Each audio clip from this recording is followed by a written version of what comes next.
Welcome to the Jefferson Business Journal. Today we're going to profile the Jefferson Area Business Center.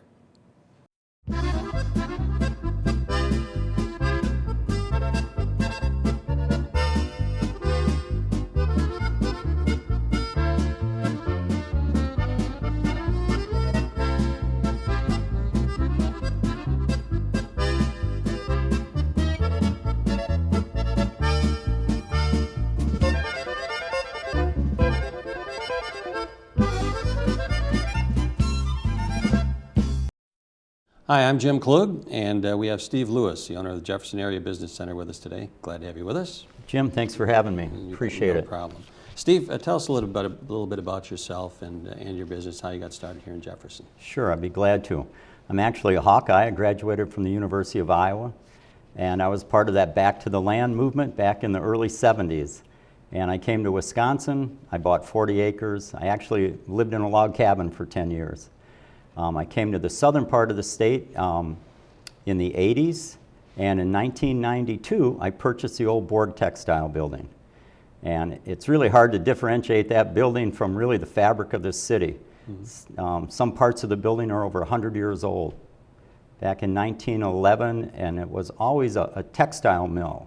Started out as a woolen mill, and then Borg Textile turned it into an artificial fur company. Mm-hmm. And I looked at it and purchased it because I had some other ideas. I was starting another business, and I currently had a company called Winter Woods that needed some warehousing in this part of the state. Mm-hmm. So I looked at it. Actually, a local realtor, Chris Nash, said, "Steve, I know you're only looking for 15,000 or 20,000 square feet. This building is 135,000 square feet. Much more than I needed." Mm-hmm. But he said because it was built in different sections that it could be divided off and rented out to smaller companies, and that's exactly what we did. Mm-hmm. I think if you drive by on Wisconsin Drive, you don't realize how big that building is. Right, yeah. On Wisconsin Drive, because it's two levels. Mm-hmm. The first level actually overlooks the river, and the second floor is 420 feet along Wisconsin Drive. Mm-hmm. Tell us why Jefferson is a good location for you. Well, the obvious thing is its location between Madison and Milwaukee, the two largest metropolitan areas in the state. We have the interstates area. But I think anyone really has to assess why it's good for them. And it's a good partnership for Steve Lewis because I grew up in a small town, mm-hmm. 600 people, went to college in a little larger town, and I still have a background, though. I have relatives and things in Chicago. So 7,500 people just seem to be a perfect mix for me. It's a great city to do business in. The business climate has really changed a lot, I feel, in the last 10 years. The city is really opened for creative business ideas. So you now have a Jefferson location and a Helensville location as well, or? Right. 6 years ago, we purchased the old Universal Electronics building in Helensville. They actually expanded. They built an 80,000 square foot building in Whitewater. Not only did they need more space, but they wanted to tap the university market for part-time people to work. So we've also converted that building into a multi-tenant facility in Helensville. What services do you provide for the people at your Jefferson location here? Well, we really have two aspects to that. We have manufacturers, so what we can supply them are the forklifts, material handling, loading docks, and we have that where they do not have to invest in their own forklift. A forklift, even used, could easily be $8,000 to $10,000. Mm-hmm. So what they do, they just rent it for the time they need it.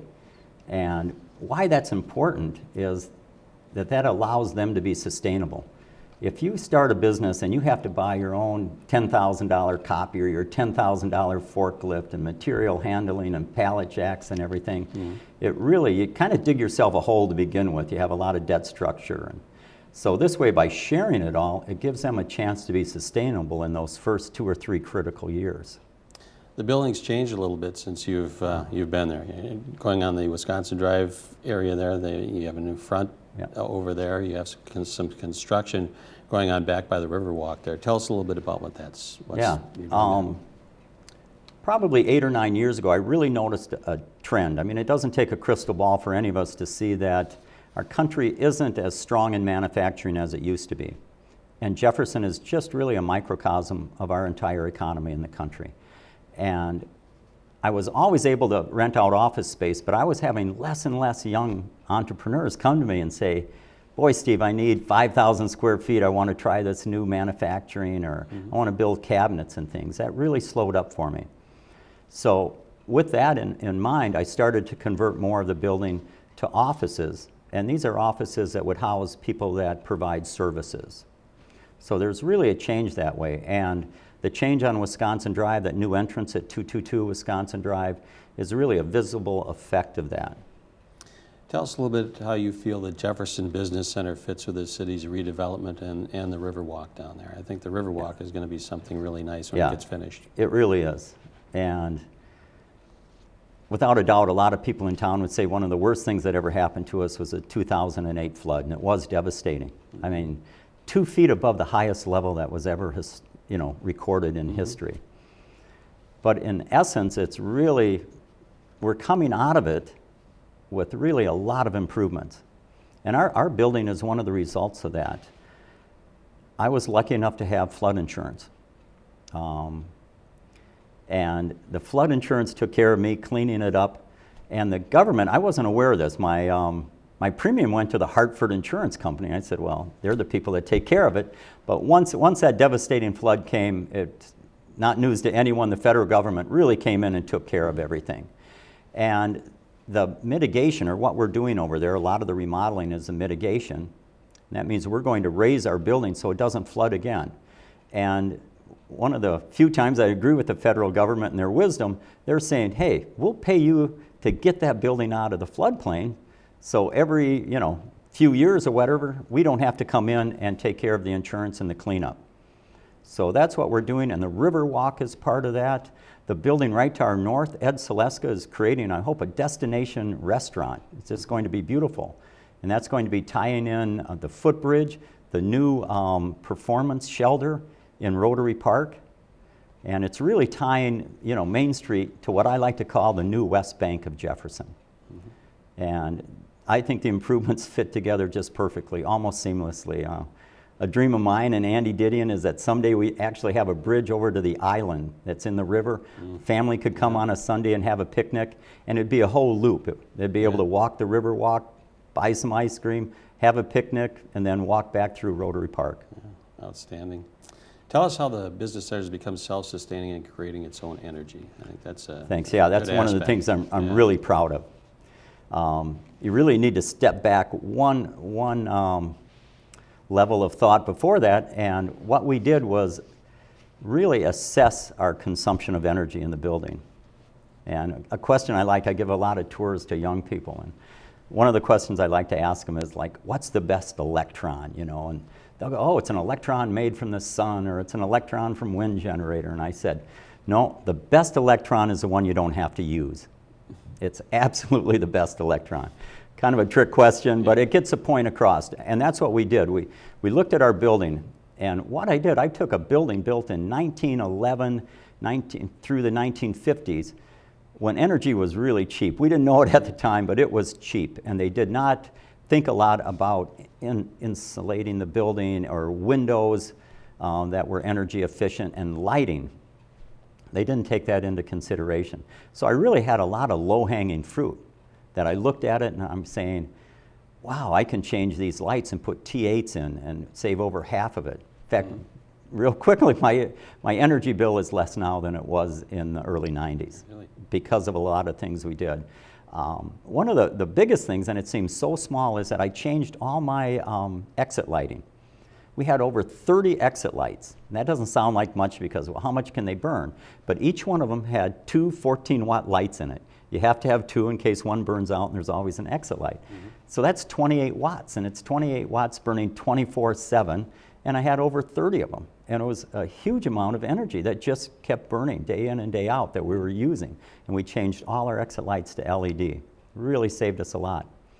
And then on the passive side of it, we had an architect develop these, they're called light spines, and they're unique even in Chicago or Milwaukee or Madison. Our particular light spine is 60 feet long and 7 feet wide, and it brings in natural light deep into the building. So our tenants don't have to have their lights on. And then the lights that we do have ballasts that can sense the brightness of the light in the room, and perhaps when it does get a little darker, only one bulb will come on rather than two automatically. So we made a lot of changes that way. The atrium that we're really proud of, besides the 4 skylights, the skylights are actually lined with mirrors. So we actually get a passive reflection at no extra cost, you know, to bring in more light into the building. The insulation that I mentioned, we now have an R64 in the roof. And that's hardly uses any energy. And in fact, you know, what does it mean to my tenant is that they just pay rent. We take care of all the utilities. So we're really proud of that. We're going to take a break here. Stay with us, Steve. We'll be back with you in just a little bit. We're going to take a tour of the Jefferson Area Business Center and be back with you in just a moment.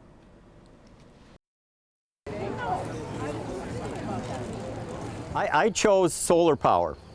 It's a little more expensive on the front end, but one of the reasons I chose it is that I went to a seminar on wind generation. And the man was there, and he was actually talking about job creation and how these huge wind generators have over 700 parts. That'll create more jobs because they'll have to replace it. This solar system, it runs when the sun hits the surface, it excites the electrons and makes them start flowing. The only moving part is our meter going backwards. Otherwise, it just sits up there. The sun hits it, starts moving, and they flow. I mean, they're not pushed with a pump or anything, they just flow. And the only moving part is that. So I looked for 50 years on that without any maintenance. This wall used to go straight through. But in order to let more light in for offices, we created a little plaza. This actually is a handicapped entrance, so it's very easy for people to park and get in with wheelchairs. And what it does, it lets in light into all these offices on the side. And this is called a light spine. This particular one is 7.5 feet wide and 60 feet long. And it's unique even in larger cities. You don't see a lot of it. And architecturally what it does, it allows all these offices in here to really have daylighting. And the more daylighting you can have, the less lighting that you have to have. So one of the first things we did, we changed the lighting. When I bought this building, it was owned by a company called Borg Textile. And they enjoyed maybe the 50s, 60s, 70s. The energy was pretty inexpensive. And they didn't think much about the lighting. So what we did, we changed them to high efficiency T8 lighting. All the exit lights we changed to LED lighting. Now that doesn't sound like much, but the old ones had 2 light bulbs in them about as big as my finger, and each one was 28 watts. And 28 watts doesn't sound like much, but in a building this size, I think we had over 20 exit lights. And each one had, 28 and 28 was 56 watts burning 24/7. And you did the math on it, and all of a sudden that was a big number. Even if I didn't have a tenant, you know, I was paying hundreds of dollars just to have the exit lights on. So that's one of the things we did.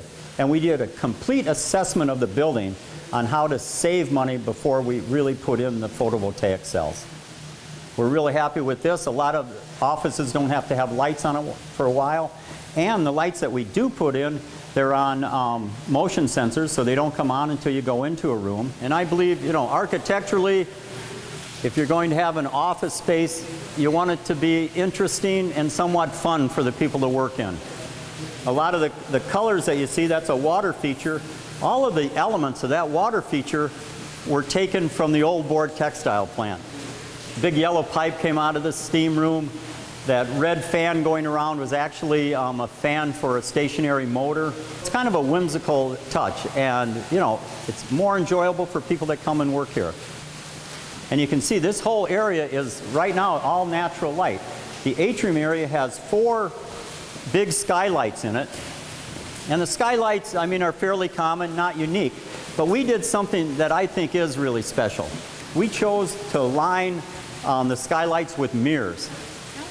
It's just a passive way to get more light. Otherwise, they're at angles. The only time that you get direct sunlight is when, you know, maybe for the 2-hour period they're in there. But by this, you can extend it. It'll reflect off there. So sometimes during the day, you'll get direct light and then reflective light. But it almost doubles it passively without adding any expense. Because we make a lot of our electricity, because of the quality of the material we used in here, we don't have a lot of maintenance costs. Because of the lighting, the efficiency of it, our tenants do not pay for any utilities. Our utility bills now are less than they were in the 90s when I first bought it, just through taking those steps. And that makes really a huge difference in a business. That makes me sustainable. And the fans that you'll notice, each one is an individual. We could have went out to Menards and bought, in this case, 7 individual fans, but each one would have its own motor, its own little vibration, its own little personality to deal with. Here we have 2 motors. They're actually 220 motors, which make them more efficient. And they run, this particular motor runs 4 fans. And they're each connected by their leather belts. And they run real quietly, they don't vibrate, and they just run all the time. This you can feel when you walk, it's a little soft, and it's soft because there's actually 4 inches of very dense insulation. All our electricity that we make, we sell back onto the grid. It is not consumed with us. And that's kind of strictly a business decision on my part. We're supposed to make like 23,000 kilowatts a year. We've been actually making 28,000. And I'm 3 years into this. So far it's been perfect. 2 more years and the system really will be paid for. So it's kind of a win-win.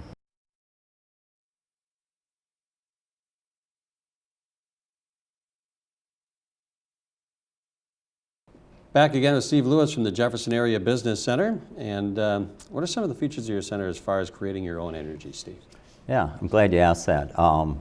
One of the things that you would have noticed on the tour, and the largest thing, and we sure get a lot of buzz on it, we have 99 photovoltaic cells up on our building. And we create a lot of energy, and a lot of people say, wow, do you create more than you need, or does it take care of all your energy use?